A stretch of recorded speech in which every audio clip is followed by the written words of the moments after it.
بہت وقت پہلے ایک پیارے نبی کی ولادت ہوئی تھی، حضرت یوسف علیہ السلام۔ وہ حضرت یعقوب علیہ السلام کے بیٹے تھے اور بچپن سے ہی بے حد خوبصورت اور نیک دل تھے۔ ان کے چہرے کی رونق دیکھ کر ہر کوئی ان پر فدا ہو جاتا تھا۔ ان کے والد حضرت یعقوب علیہ السلام انہیں دل سے چاہتے تھے، لیکن ان کے بھائیوں کے دل میں حسد اور جلن گھر کر گئی تھی۔ ایک دن ان بھائیوں نے ایک سازش رچی۔ انہوں نے یوسف علیہ السلام کو دھوکے سے ایک کنویں میں پھینک دیا اور جا کر اپنے والد سے کہہ دیا کہ انہیں بھیڑیا کھا گیا۔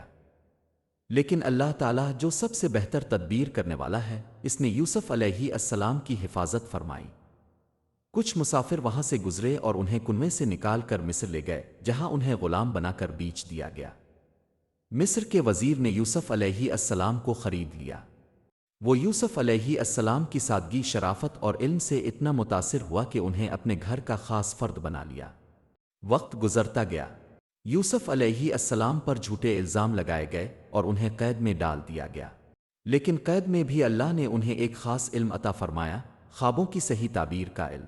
پھر ایک دن مصر کے بادشاہ نے ایک عجیب خواب دیکھا۔ اس نے خواب میں دیکھا کہ 7 موٹی تازی گائیں ہیں، جنہیں 7 دبلی پتلی گائیں کھا رہی ہیں۔ پھر اس نے دیکھا کہ 7 ہری بھری بالیاں ہیں اور 7 سوکھی مرجھائی ہوئی بالیاں بھی ہیں۔ بادشاہ پریشان ہو گیا، اس خواب کا کیا مطلب ہو سکتا ہے؟ اس نے اپنے وزیروں اور درباریوں سے پوچھا، مگر کوئی صحیح جواب نہ دے سکا۔ پھر کسی نے بادشاہ کو یاد دلایا کہ قید میں ایک نیک انسان ہے، یوسف علیہ السلام، جو خوابوں کی صحیح تعبیر بتاتے ہیں۔ یوسف علیہ السلام کو بلایا گیا۔ انہوں نے اللہ کے الہام سے خواب کی تعبیر کی۔ مصر میں 7 سال تک خوب برکت اور فصلیں ہوں گی، خوب اناج الفاگی گا۔ لیکن اس کے بعد 7 سال ایسی قحط سالی آئے گی کہ سب کچھ خشک ہو جائے گا۔ انہوں نے بادشاہ کو مشورہ دیا، پہلے 7 سال میں جو فصل آئے اسے بچا کر رکھنا، تاکہ اگلے 7 سال کی قحط میں لوگوں کو کھانا مل سکے۔ بادشاہ ان کے علم، عقل اور ایمانداری سے بہت متاثر ہوا۔ اس نے یوسف علیہ السلام کو مصر کا خزانے کا نگران بنا دیا اور رفتہ رفتہ پوری مصر کی ذمہ داری بھی انہیں دے دی۔ وہی یوسف علیہ السلام جنہیں ان کے بھائیوں نے کنویں میں پھینک دیا تھا، اب اللہ کے کرم سے مصر کے تخت پر عزت اور حکومت کے ساتھ بیٹھے تھے۔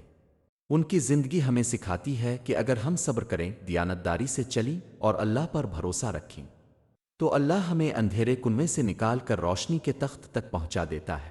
صدیاں بیت گئیں مصر کی زمین پر۔ جب حضرت یوسف علیہ السلام کا انتقال ہوا تو انہوں نے اپنی قوم سے ایک گہری اور درد بھری وصیت کی تھی، جب تم لوگ ایک دن اس پرائی زمین سے نکلو تو میرے اصلی وطن کنعان میں میری مٹی پہنچا دینا۔ وقت گزرتا گیا، صدیاں بیت گئیں، مصر کے لوگ اس وصیت کو بھول بیٹھے، لیکن اللہ نے اسے اپنی یادوں میں محفوظ رکھا۔ پھر ایک دن اللہ نے حضرت موسیٰ علیہ السلام کو نبوت سے نوازا۔ انہوں نے بنی اسرائیل کو فرعون کی غلامی سے نکالنے کا عزم کیا۔ لیکن جیسے ہی نکلنے کا وقت آیا، حضرت موسیٰ علیہ السلام کے دل میں ایک خیال آیا، کہیں ہم حضرت یوسف علیہ السلام کی وصیت تو نہیں بھول رہے۔ حضرت موسیٰ علیہ السلام نے دعا کی، اللہ نے انہیں راستہ دکھایا۔ قرآن کہتا ہے، تم اس وقت موجود نہ تھے جب انہوں نے اپنی چالیں چلیں، لیکن اللہ سب کچھ دیکھتا اور یاد رکھتا ہے۔ اب موسیٰ علیہ السلام مصر کے ایک کونے میں پہنچے، جہاں ایک بہت بوڑھی عورت رہتی تھی، جس کی آنکھوں نے تاریخ کو اپنی آنکھوں سے دیکھا تھا۔ موسیٰ علیہ السلام نے پوچھا، کیا اب جانتی ہیں کہ حضرت یوسف علیہ السلام کو کہاں دفن کیا گیا تھا؟ بوڑھی عورت مسکرائی اور آہستہ سے بولی، ہاں جانتی ہوں، لیکن میں تبھی بتاؤں گی جب تم مجھے جنت میں ایک خاص مقام دلاؤ گے۔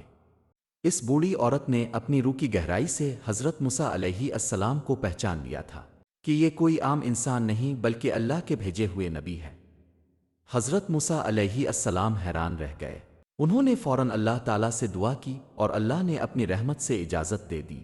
بوڑھی عورت نے آہستہ سے اشارہ کیا، اس پرانی جھیل کے نیچے بہت گہرائی میں یوسف علیہ السلام کا تابوت چھپا ہے۔ حضرت موسیٰ علیہ السلام نے اپنی قوم کے ساتھ مل کر جھیل کا پانی نکالا، مٹی ہٹائی، رات دن محنت کی۔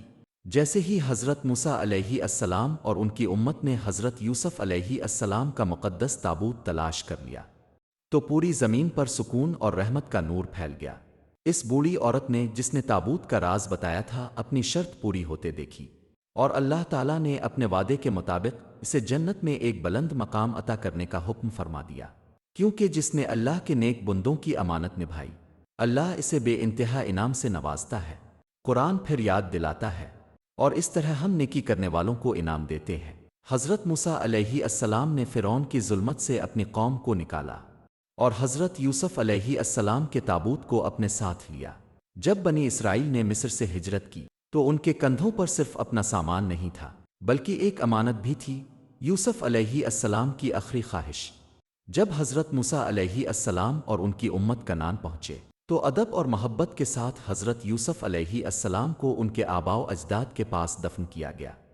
اس سے ہمیں یہ سبق ملتا ہے کہ اللہ کے نام پر کیا گیا ہر وعدہ ایک امانت ہوتا ہے، اسے نبھایا جانا چاہیے چاہے وقت کتنا بھی بدل جائے، کیونکہ اللہ تعالیٰ ہر وعدے کا گواہ ہے اور وہ کبھی وعدہ خلافی نہیں کرتا۔ قرآن میں سورۃ عمران میں اللہ تعالیٰ نے فرمایا ہے، بے شک اللہ اپنے وعدے کے خلاف نہیں کرتا۔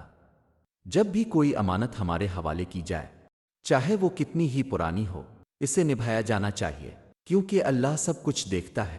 یاد رکھا جائے، جو وعدہ اللہ کے نام پر کیا گیا ہو اسے وقت کی گرد بھی مٹا نہیں سکتی، چاہے صدیاں بیت جائیں۔